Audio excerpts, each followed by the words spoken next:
क्रोध को समाप्त कैसे किया जाए? होता है किसी किसी व्यक्ति के जीवन में क्रोध बहुत होता है। आपको लगता है कहीं कहीं कि मेरे पितर मुझ पर क्रोध कर रहे हैं। आपको कभी कभी लगे कि मेरे ऊपर पितृ दोष लगा हुआ है या पितरों का श्राप लगा हुआ है, या हमारे यहाँ पर लोग अधोगति में ज़्यादा मर जाते हैं, हमारे यहाँ ये काम ज़्यादा हो जाता है, तो निवेदन है, श्राद्ध पक्ष चल रहा है, प्रयास करिएगा। एक चावल की कटोरी में, कटोरी के अंदर थोड़ा सा चावल रख लीजिए कच्चा। उस चावल की कटोरी में एक बेलपत्र, थोड़ी सी दुर्वा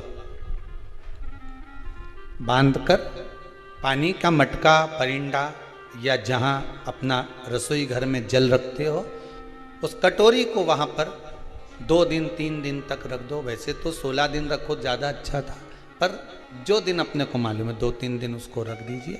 घी का दिया लगाइए।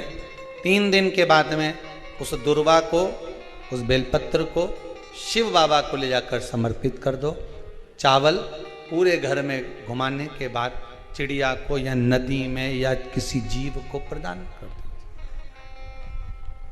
महाराज, पितृदोष के निवारण का सुंदर तरीका। कल आपको कथा में कहा था, अगर हम ब्राह्मण को भोजन नहीं करा पा रहे, गौ माता को भोजन नहीं दे पा रहे, श्वान को, कुत्ते को भोजन नहीं दे पा रहे, कौए को भोजन नहीं दे पा रहे हैं, किसी कारणवश हम श्राद्ध नहीं कर पा रहे हैं, किसी कारणवश हम पूर्वजों को नहीं मना पा रहे हैं, ऐसा कोई घर नहीं जिसके घर के पितृ श्राद्ध पक्ष में पृथ्वी पर नहीं आते।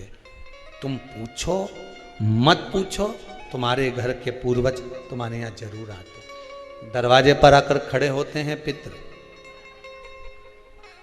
दरवाजे पर आकर हमारे घर के पितृ खड़े होते हैं, स्मरण करते हैं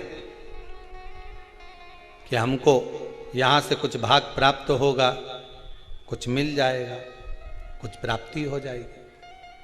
सम्मुख में आकर खड़े हो